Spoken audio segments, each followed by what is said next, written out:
much, Minister Safadi. Thank you to Jordan and to Sweden for having organized the traditional, in fact, meeting during the high-level week on UNRWA with a group of donors. So we just ended the meeting now. You have highlighted quite a number of issues. Ayman, let me just start by saying, when it comes to Gaza, you heard a lot, you had a lot of briefing, but now I keep saying that this is a place which definitely horrifies even the most seasoned humanitarian who have seen it all over the last 20, 30 years. It's unfortunately a place also where none of you, international journalists, have been able to go. We have heroic Palestinian staff on the ground who have paid a high toll by reporting back what's going on, but it's extraordinary that almost a year later we still do not have a presence of international media on the ground. Now we have today during this conference highlighted few points. The first one is, as you said, Ayman, the issue of the children. We have today 1 million children below the age of 18 living in the rubble, deeply traumatized. Among them, we have 600,000 children of the age of primary and secondary school. They have already missed a full year, and I have to say that education is the only asset which has never ever been taken away from the Palestinian.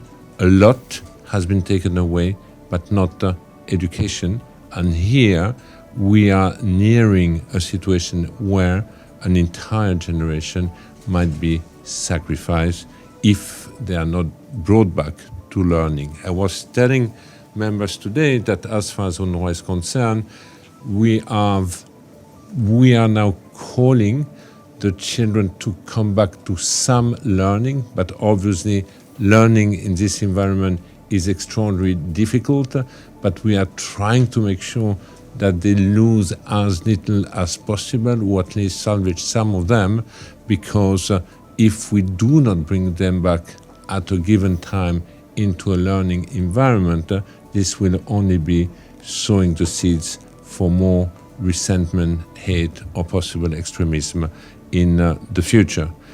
Now, we have also discussed a lot today about some of the attack on UNRWA.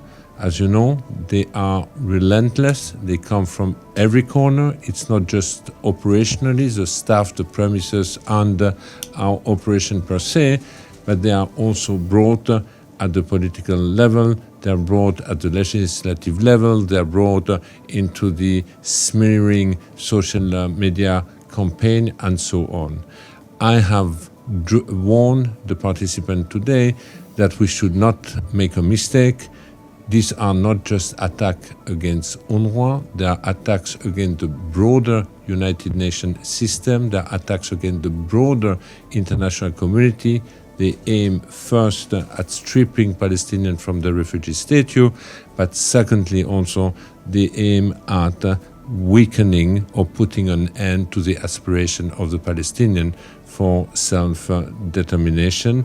Number of UN agencies have already seen their staff being phased out. Number of international NGOs have seen their staff being phased out also from the occupied Palestinian territories. Now, the bills being under discussion at the Knesset, if they would be approved, if they would be implemented, would be just unconscionable, unprecedented, would open an extraordinary Pandora box.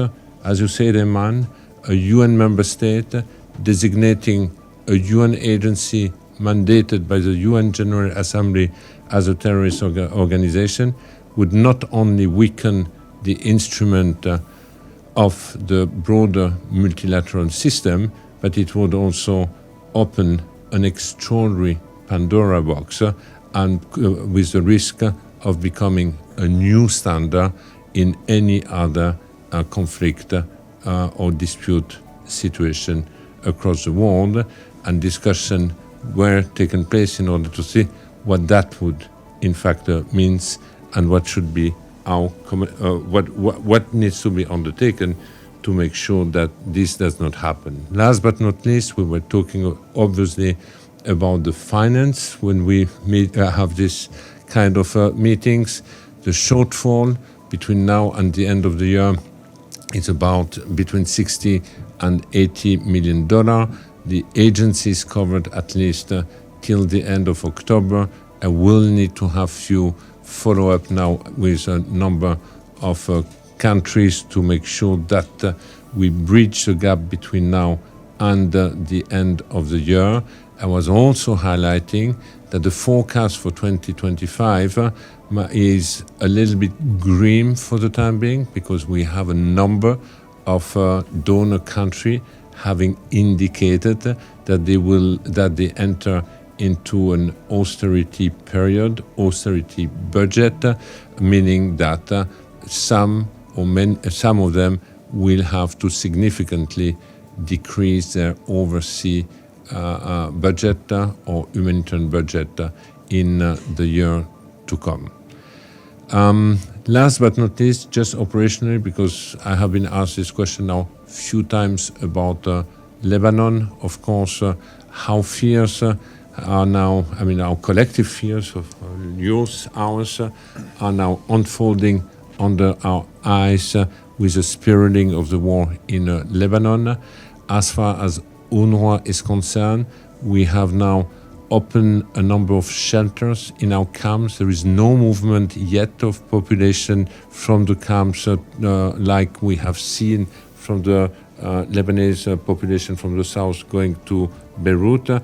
But our shelters are now open. We have already 1,500 people who came to our installation, and basically we are providing sheltering not only to the Palestinian refugees, but also to the Lebanese and to the Syrian refugees, who basically are treated exactly the same way whenever they reach an UNRWA installation.